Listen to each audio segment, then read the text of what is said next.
The New Orleans immigrant community is on edge as hundreds of Border Patrol agents hit the streets. Federal officials say they hope to arrest as many as 5,000 undocumented immigrants during the sweep. I spoke to local groups and police about the potential pros and cons.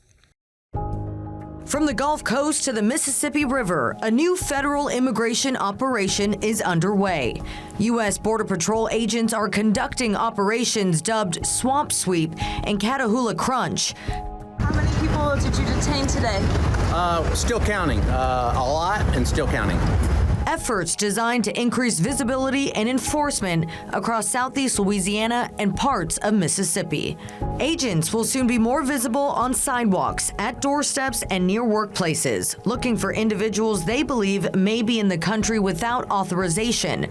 For immigrants and families, the presence of federal authorities can raise questions and fears about their rights.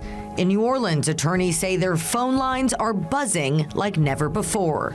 I've definitely seen an increase in calls since this administration came in. I think there's been just a lot of confusing messaging. TPS is ending. TPS is going to be extended. So, people don't know what to believe. Dupuis with NOLA Diaspora Immigration Law says she's focused on educating the public about what is and isn't required if agents approach someone on the street or at your home. If you are home and someone knocks at your door, you can ask that you believe to be ICE or Border Patrol or some federal agent.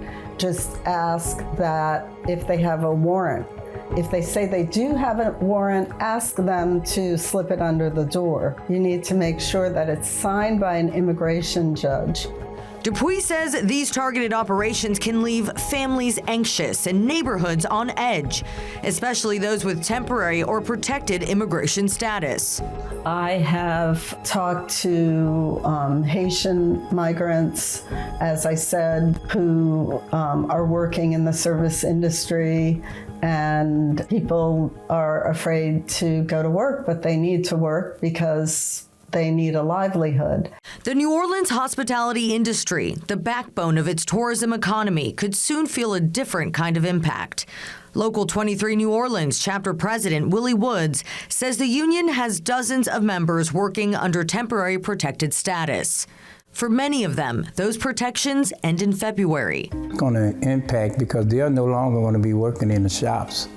So while you don't have these workers working in the shops, then the workload goes over to the American workers, which is going to be a heavy workload on these workers.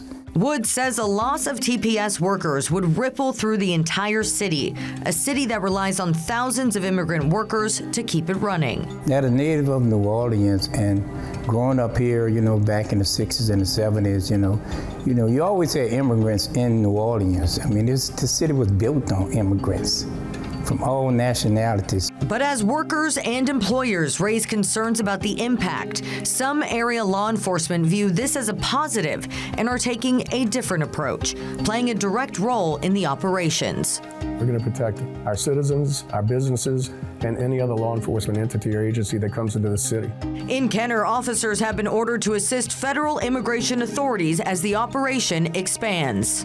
It's a virtual program.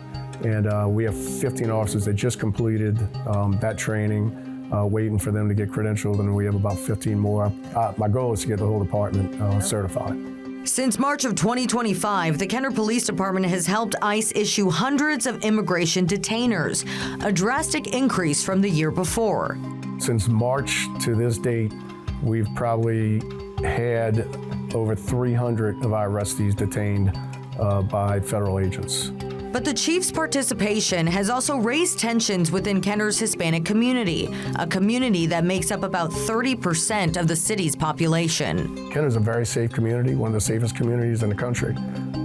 But we like to keep it that way. And the only way we're going to do it is by being proactive, because if you're not proactive, you can't ever be reactive enough. The only thing I can do is be transparent and be honest.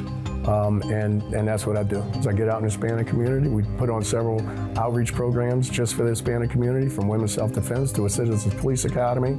and food giveaways so that they know where we stand. He says trust is essential, both within the community and with federal agents during the sweep.